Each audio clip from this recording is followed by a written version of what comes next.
কোন কোন দেশ থেকে আসেন বিদেশি পর্যটকরা বাংলাদেশে? বাংলাদেশ দক্ষিণ এশিয়ার একটি অন্যতম গুরুত্বপূর্ণ দেশ, যা সমৃদ্ধ ইতিহাস, বহুমাত্রিক সংস্কৃতি এবং প্রকৃতির অপরূপ সৌন্দর্য বিশ্বের বিভিন্ন প্রান্ত থেকে পর্যটকদের আকৃষ্ট করে আসছে। সাম্প্রতিক বছরগুলোতে বাংলাদেশে বিদেশি পর্যটকদের আগমন দ্রুত বৃদ্ধি পেয়েছে, যা দেশের অর্থনীতিতে একটি ইতিবাচক প্রভাব ফেলেছে। পর্যটন সেক্টর বাংলাদেশের একটি প্রধান অর্থনৈতিক খাত হিসেবে উদ্ভূত হয়েছে এবং দেশের অর্থনীতিকে বৈচিত্র্যময়তা এবং গতিশীলতা প্রদান করেছে। 2023 সালের বিভিন্ন সরকারি এবং বেসরকারি সংস্থার তথ্য অনুযায়ী বাংলাদেশের পর্যটন শিল্পে সবথেকে বড় অবদান রেখেছে প্রতিবেশী দেশ ভারত সহ অন্যান্য বহু দূর দেশের পর্যটকরা। আজকের এই প্রতিবেদনে আমরা বিশ্লেষণ করব বাংলাদেশের প্রধান বিদেশি পর্যটক উৎস দেশগুলো। প্রথমে রয়েছে ভারত, প্রতিবেশী দেশ এবং প্রধান পর্যটক উৎস দেশ। ভারত বাংলাদেশের সবথেকে ঘনিষ্ঠ প্রতিবেশী দেশ হিসেবে একদিকে যেমন সাংস্কৃতিক, ভাষাগত এবং ঐতিহাসিকভাবে সুদৃঢ় সম্পর্ক রাখে, অন্যদিকে ব্যবসা বাণিজ্য এবং পারিবারিক যোগাযোগের জন্য অত্যন্ত গুরুত্বপূর্ণ। 2023 সালে প্রায় 45 লক্ষ ভারতীয় পর্যটক বাংলাদেশে সফর করেছেন।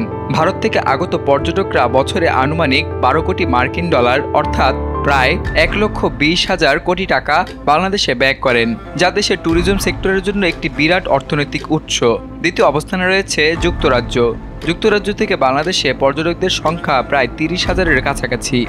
যুক্তরাজ্যের বিশাল প্রবাসী বাংলাদেশি কমিউনিটির কারণে আত্মীয় স্বজনের সাক্ষাৎ এবং ধর্মীয় অনুষ্ঠানগুলোতে অংশগ্রহণের জন্য অনেক পর্যটক আগমন ঘটে। এছাড়া ঐতিহাসিক এবং সাংস্কৃতিক স্থান ভ্রমণের জন্য যুক্তরাজ্যের পর্যটকেরা অনেকটাই আগ্রহী। তাদের বাংলাদেশে বছরে প্রায় 4 কোটি মার্কিন ডলার অর্থ ব্যয় করা হয়। এরপরে রয়েছে যুক্তরাষ্ট্র। যুক্তরাষ্ট্র থেকে আসা প্রায় 25,000 পর্যটক বাংলাদেশে ব্যবসা, সাংস্কৃতিক বিনিময়, উন্নয়ন প্রকল্প পরিদর্শন এবং পর্যটনের জন্য ভ্রমণ করে। মার্কিন পর্যটকরা বাংলাদেশে বছরে প্রায় 3.5 কোটি মার্কিন ডলার অর্থাৎ প্রায় 350 কোটি টাকা ব্যয় করে, যা বাংলাদেশ যুক্তরাষ্ট্র সম্পর্কের গভীরতা এবং স্থিতিশীলতার প্রতিফলন। চতুর্থ অবস্থানে রয়েছে কানাডা। কানাডার প্রায় 20,000 নাগরিক বাংলাদেশে আসে ব্যবসা, শিক্ষা, সাংস্কৃতিক আদান প্রদানের উদ্দেশ্যে। তাদের মাধ্যমে বাংলাদেশ বছরে প্রায় 2.5 কোটি মার্কিন ডলার অর্থাৎ 250 কোটি টাকা উপার্জন করে। পঞ্চম অবস্থানে রয়েছে অস্ট্রেলিয়া। অস্ট্রেলিয়া থেকে প্রায় 15,000 পর্যটক বাংলাদেশে সফর করে। তাদের বাংলাদেশে প্রায় 1.8 কোটি মার্কিন ডলার খরচ হয়, অর্থাৎ বাংলাদেশি টাকা অনুযায়ী প্রায় 180 কোটি টাকা। তারা মূলত বাংলাদেশের প্রাকৃতিক সৌন্দর্য, বিশেষ করে পাহাড়ি অঞ্চল, নদীমাতৃক স্থান এবং ঐতিহাসিক নিদর্শন ঘুরে দেখেন। এরপরে রয়েছে চীন। চীন থেকে বাংলাদেশে পর্যটকের সংখ্যা দ্রুত বৃদ্ধি পাচ্ছে, বর্তমানে প্রায় 12,000। চীনা পর্যটকরা মূলত ব্যবসায়িক সফর, শিল্প পরিদর্শন এবং সাংস্কৃতিক বিনিময়ের উদ্দেশ্যে আসেন। তারা বাংলাদেশে বছরে প্রায় 1.2 কোটি মার্কিন ডলার অর্থাৎ 120 কোটি টাকা ব্যয় করে থাকেন। চীনের বিনিয়োগ এবং বাণিজ্য সম্প্রসারণের সঙ্গে পর্যটন খাতের সম্পর্ক দিন দিন বৃদ্ধি পাচ্ছে। এরপরে রয়েছে সৌদি আরব। সৌদি আরব থেকে প্রায় 10,000 পর্যটক বাংলাদেশে সফর করেন, যারা ধর্মীয়, ব্যবসায়িক এবং সাংস্কৃতিক উদ্দেশ্যে আসেন। তারা বাংলাদেশে বছরে প্রায় 1 কোটি মার্কিন ডলার অর্থাৎ 100 কোটি টাকা খরচ করে থাকেন।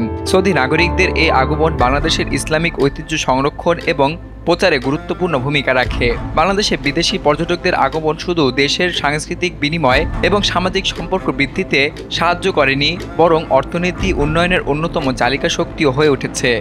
বিদেশি পর্যটকদের মাধ্যমে 2023 সালে বাংলাদেশে প্রায় 250 মিলিয়ন মার্কিন ডলার অর্থাৎ 25,000 কোটি টাকার বেশি আয় করা হয়েছে, যা দেশের জিডিপিতে গুরুত্বপূর্ণ অবদান রাখে।